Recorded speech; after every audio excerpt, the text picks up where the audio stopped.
श्री शिवाय नमस्तुभ्याम। हर हर महादेव। आज सावन का प्रदोष है और आज गुरुजी पंडित प्रदीप मिश्रा जी द्वारा सीहोर कुबरेश्वर धाम तक कांवड़ यात्रा की जाएगी, जो कि सीहोर की सीवन नदी से अभी सुबह 9 बजे शुरू होगी। अगर आप इस यात्रा में शामिल होना चाहते हैं तो अभी आपको सीहोर की सीवन नदी के समीप पहुंच जाना है। पर कई लोग ऐसे हैं जो इस यात्रा में शामिल नहीं हो पा रहे हैं। वे किस प्रकार से अपने घर से ही जल लेकर अपने नज़दीक में जो भी भोलेनाथ का मंदिर है वहाँ पर कांवड़ जल अर्पित कर सकते हैं। और कांवड़ जल अर्पित करते समय 2 विशेष उपाय गुरुजी ने बताए हैं, जिसमें एक स्वास्तिक का निर्माण और एक चावल के दाने वाला उपाय है। दोनों उपायों की जानकारी आपको इस वीडियो में मिलने वाली है और किस प्रकार से आप अपने घर के नज़दीक में जो भोलेनाथ का मंदिर है वहाँ पर कांवड़ जल अर्पित कर सकते हैं, वह जानकारी भी आपको इस वीडियो में मिलने वाली है। इसलिए वीडियो अंत तक जरूर देखें ताकि कोई भी उपयोगी जानकारी आपसे ना छूटे। गुरुजी पंडित प्रदीप मिश्रा जी की सीहोर कुबरेश्वर धाम तक, जो सीहोर की सीवन नदी से कांवड़ यात्रा शुरू होती है, कुबरेश्वर धाम में आके पूर्ण होती है। उस यात्रा में आज लगभग 3 से 4 लाख शिव भक्तों का आना तय है। संख्या इससे ज़्यादा भी हो सकती है, कम भी हो सकती है। गुरुजी पंडित प्रदीप मिश्रा जी ने सभी को आमंत्रित किया है, पर कई लोग ऐसे भी हैं जो किन्हीं कारणों से वहाँ नहीं पहुँच पा रहे हैं। तो वे सोचते हैं कि हम किस प्रकार से कांवड़ जल अपने घर के नज़दीक में ही जो भोलेनाथ का मंदिर है वहाँ पे अर्पित करके सीहोर कांवड़ यात्रा बराबर पुण्य प्राप्त कर सके। तो गुरुजी ने सभी से कहा है, आपको निराश नहीं होना है। अगर आप सीहोर कुबरेश्वर धाम की कांवड़ यात्रा में शामिल नहीं हो पा रहे हैं तो आपको अपने घर के जो जल है उसे 2 कलश में भर लेना है। अब आपके पास अगर गंगा जल है तो दोनों कलश में थोड़ा थोड़ा मात्रा में वह गंगा जल डाल दें। इसके बाद आपको अपने घर से निकलने से पहले 2 स्वास्तिक का निर्माण अपने घर के मुख्य द्वार में करना है।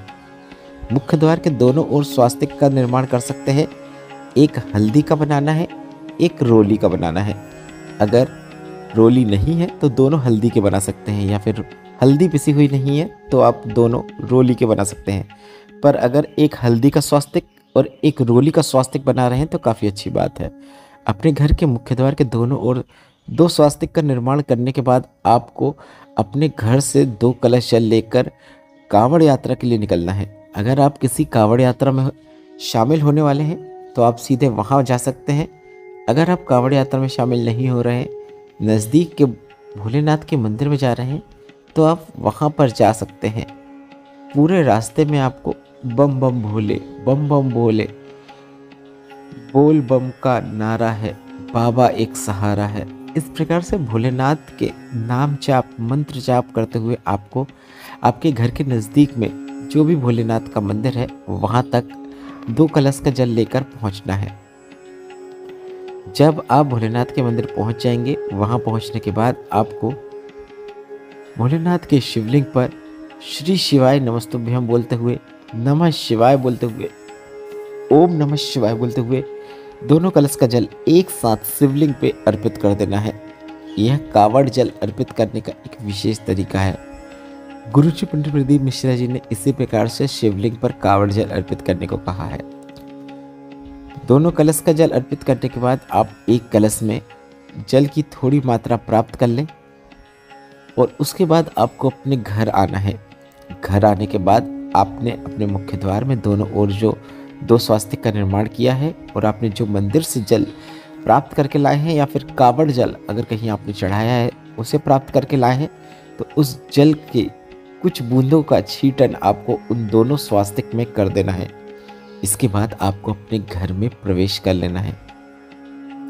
गुरुजी पंडित प्रदीप मिश्रा जी ने इस प्रकार से 2 स्वास्तिक का निर्माण करके उसमें जल का छींटन करने के लिए इसलिए कहा है। ऐसा करने से इसका लाभ आपको ही सही और आपके साथ साथ आपके पूरे परिवार को मिलता है जो उस घर में निवास करता है। आपके घर में पॉजिटिविटी आती है, सुख समृद्धि देखने को मिलती है। घर में झगड़े हो रहे हैं तो ऐसी समस्या से आपको मुक्ति मिलती है। घर में आप सुख शांति से रहते हैं। घर के सभी परिवार के सदस्यों को जीवन में उन्नति देखने को मिलती है। उनके अटके हुए कार्य पूर्ण होते हैं। तो अगर आप सीहोर की कांवड़ यात्रा में जा रहे हैं तो भी आप ये उपाय कर सकते हैं, किसी अन्य स्थान पर कांवड़ यात्रा पे जा रहे हैं तो भी यह उपाय कर सकते हैं। और अगर कहीं नहीं जा पा रहे हैं तो अपने घर पर ही रहते हुए यह उपाय कर सकते हैं। अब बढ़ते हैं चावल के दाने की पोटली वाला उपाय।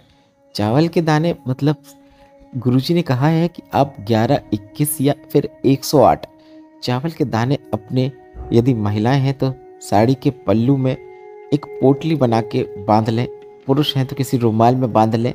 और जब कावड़ जल चढ़ाने आप किसी भगवान के मंदिर जाएंगे, देवालय जाएंगे या फिर किसी शिवलिंग के समीप जाएंगे या फिर किसी तीर्थ स्थल में जाएंगे, तो वह चावल के दाने आपको अपनी कामना करते हुए, अब कामना कोई सी भी हो सकती है, संतान प्राप्ति की हो सकती है या फिर जो भी मनोकामना हो, धन प्राप्ति, लक्ष्मी प्राप्ति, कर्ज मुक्ति, व्यापार वृद्धि, नौकरी प्राप्ति, शीघ्र विवाह, किसी भी प्रकार की कामना करते हुए वह चावल के दाने आपको शिवलिंग पर कावड़ जल चढ़ाने के बाद अर्पित कर देना है।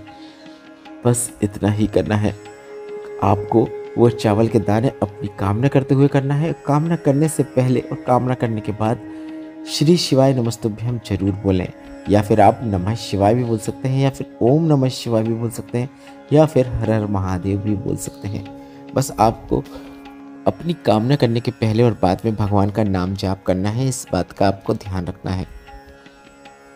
अब कई लोगों का प्रश्न है कि अगर हम आज कावड़ ना चढ़ा पाएँ तो क्या हम कल चढ़ा सकते हैं? जी हाँ, आप 10 अगस्त तक कभी भी कावड़ चढ़ा सकते हैं। सावन का पूरा महीना पावन है, एक भी दिन शून्य नहीं है। अगर आप सावन महत्व में पढ़ेंगे तो उसमें आपको देखने को मिलता है कि सावन का प्रत्येक दिन का एक अलग महत्व है और प्रत्येक दिन भोलेनाथ के शिवलिंग पे जल अर्पित करने का आपको एक अलग लाभ प्राप्त होता है।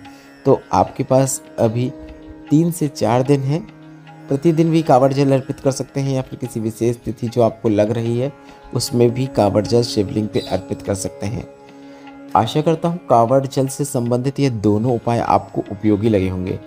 अगर इन उपायों से संबंधित आपके मन में कोई भी प्रश्न है तो वे प्रश्न आप कमेंट बॉक्स के जरिए जरूर पूछिएगा। और मेरे द्वारा दी गई जानकारी अगर आपको थोड़ी सी भी उपयोगी लगी है तो इस वीडियो को लाइक जरूर कीजिएगा और कमेंट बॉक्स में श्री शिवाय नमस्तुभ्यम या फिर हर हर महादेव जरूर टाइप कीजिएगा। और अगर अभी तक आपने हमें व्हाट्सएप में फॉलो नहीं किया है, जिसमें हम भोलेनाथ की सुंदर सुंदर फ़ोटोज़ अपलोड करते हैं जो आपको कहीं और देखने को नहीं मिलेंगी, सभी फ़ोटो AI जनरेटेड रहती हैं पर वह यूनिक होती हैं और इतनी अच्छी और सुंदर क्वालिटी की होती हैं जिन्हें आप अपने फैमिली मेम्बर्स, परिवार के लोग जितने भी हैं उन्हें भेजकर आनंद की प्राप्ति कर सकते हैं। तो व्हाट्सएप चैनल की लिंक कमेंट बॉक्स में पिन कर दी है, जिसमें टच करके आप हमें व्हाट्सएप में फॉलो कर सकते हैं, जो कि बिल्कुल फ्री है। श्री शिवाय नमस्तुभ्यम, हर हर महादेव।